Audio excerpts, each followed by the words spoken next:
In the Old West, few names are as iconic as Wild Bill Hickok.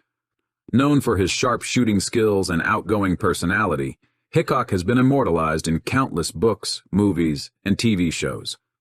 In this video, we'll delve into the legendary life of Wild Bill Hickok and explore the events that led to the infamous Dead Man's Hand.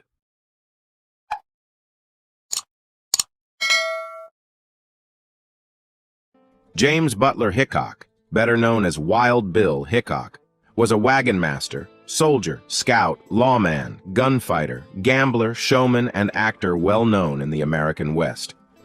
James Butler Hickok was born in Troy Grove, Illinois, on May 27, 1837, to William Alonzo Hickok and Polly Butler Hickok.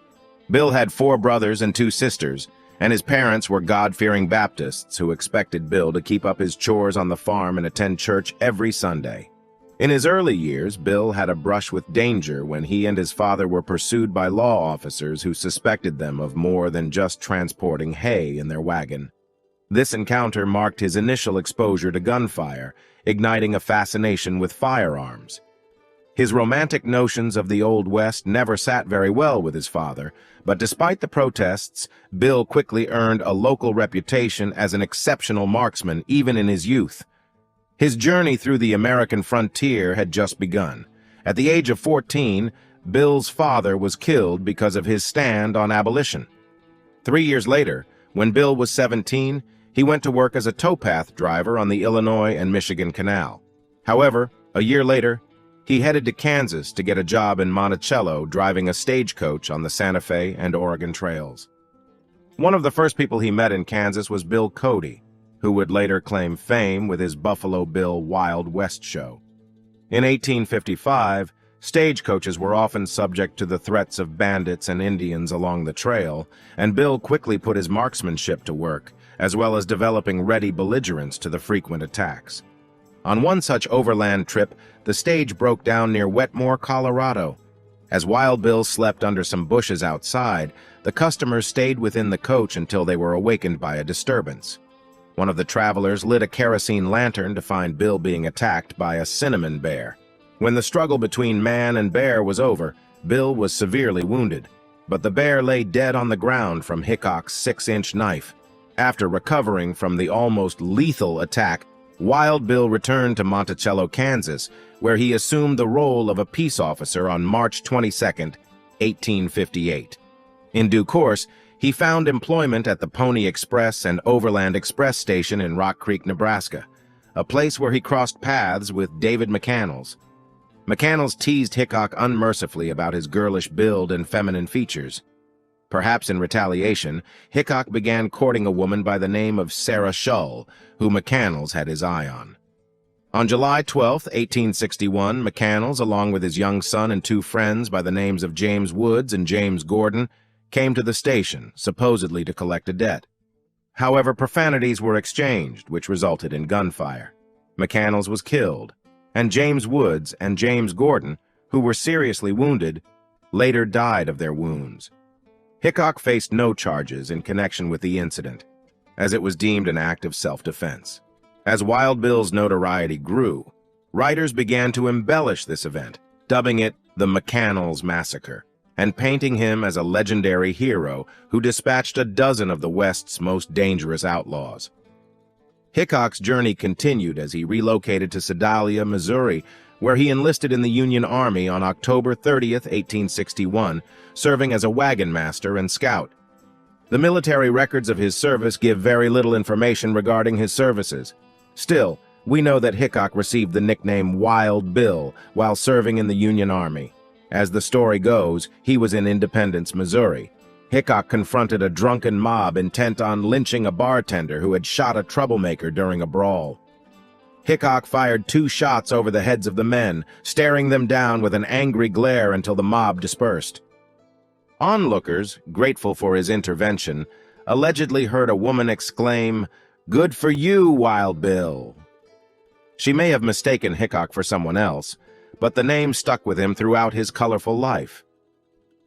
In July of 1865, Hickok met up with a 26-year-old gambler in Springfield, Missouri, to whom Hickok lost at the gaming table. When Bill couldn't pay up, Dave Tutt took his pocket watch for security. Hickok growled that if Tutt so much as used the timepiece, he would kill him. On July 21, 1865, the two men faced off in Springfield's town square, standing sideways before drawing and firing their weapons. Their quick-draw duel was recorded as the first of its kind. Tutt's shot missed, but Hickok's struck Tutt through the heart from about 75 yards away. Tutt called out, "Boys, I'm killed," before he collapsed and died. Moments later, Tutt lay on the ground dead. 2 days later, Hickok was arrested for murder. The charge was later reduced to manslaughter. He was released on $2,000 bail and stood trial on August 3, 1865. At the end of the trial, Judge Sempronius H. Boyd told the jury they could not find that Hickok acted in self-defense if he could have reasonably avoided the fight. However, if they felt the threat of danger was real and imminent, he instructed that they could apply the unwritten law of the fair fight and acquit. During his time in the Army, Hickok became good friends with General George Custer, working as one of his principal scouts. Custer was said to have admired Hickok, played poker with him, and would have known him better had it not been for the disaster at Little Big Horn. Shortly after the war in 1867, Hickok was tracked down by Henry M. Stanley, a correspondent for the New York Herald who later went to Africa and found Dr. Livingstone. Hickok blithely told the gullible Stanley that he had personally slain over 100 men. Stanley immediately reported this claim as gospel fact, and Wild Bill became a national legend. On November 5, 1867, Wild Bill ran for sheriff of Ellsworth County, Kansas, but lost. Subsequently, he returned to the Army, where he was lanced in the foot during a skirmish with an Indian in eastern Colorado. After his recovery, he ventured back to Kansas, where he assumed the role of sheriff in Hays City in 1869. However, Wild Bill's tenure as sheriff in Hays City was marked by a series of violent incidents. On August 24, 1869, he fatally shot a man named Bill Mulry. Merely a month later, on September 27, 1869, he was forced to take the life of a troublemaker named Strawn during a disturbance in a local saloon. On July 17, 1870, real trouble started for Hickok when several members of the 7th U.S. Cavalry caught him off guard in Drum's saloon, knocked him to the floor, and began kicking him. Hickok drew his pistols, killing one private and seriously wounding another. Following this incident, Bill resigned from his position in Hays City and made his way back to Ellsworth, Kansas, and then later to Abilene, Kansas.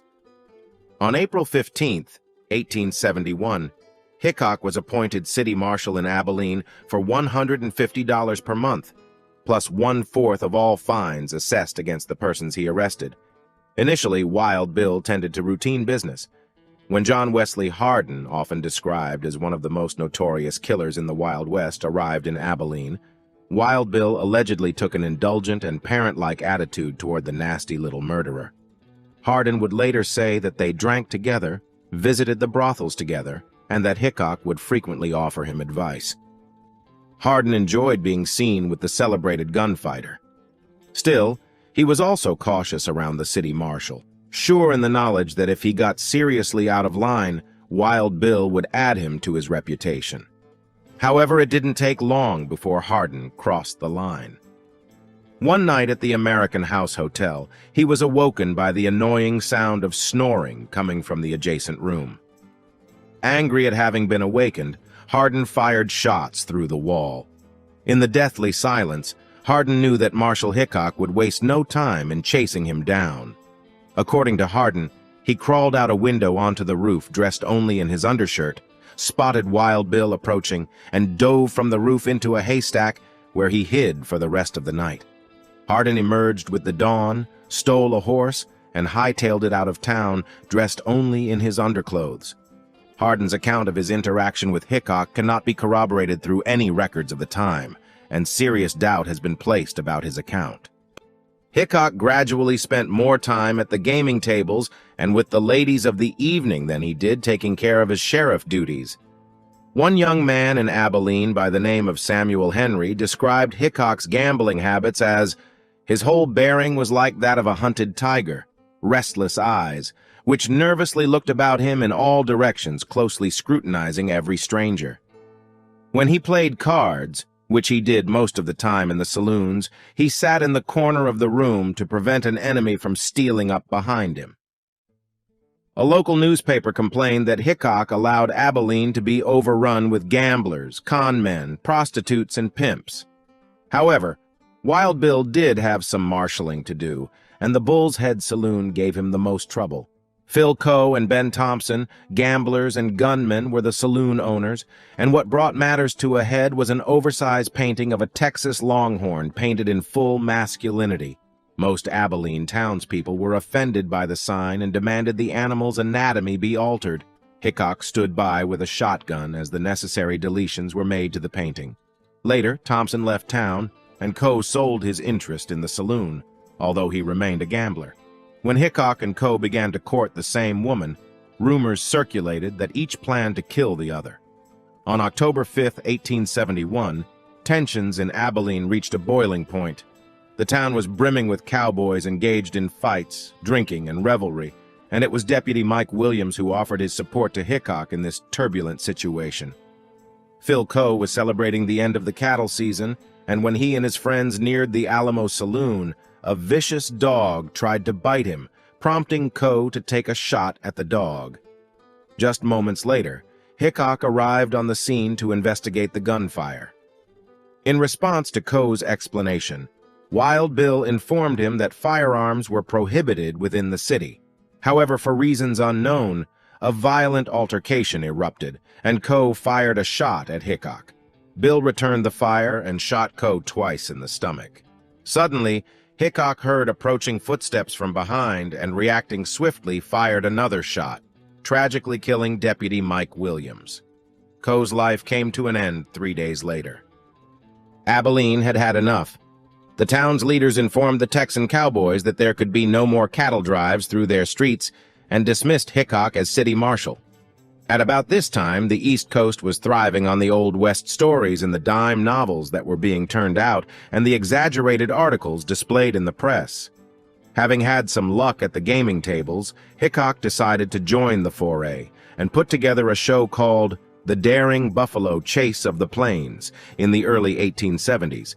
Investing $1,000, he packed up 6 buffaloes, 4 Comanche, 3 cowboys, a bear, and a monkey, and headed on a train to Niagara Falls.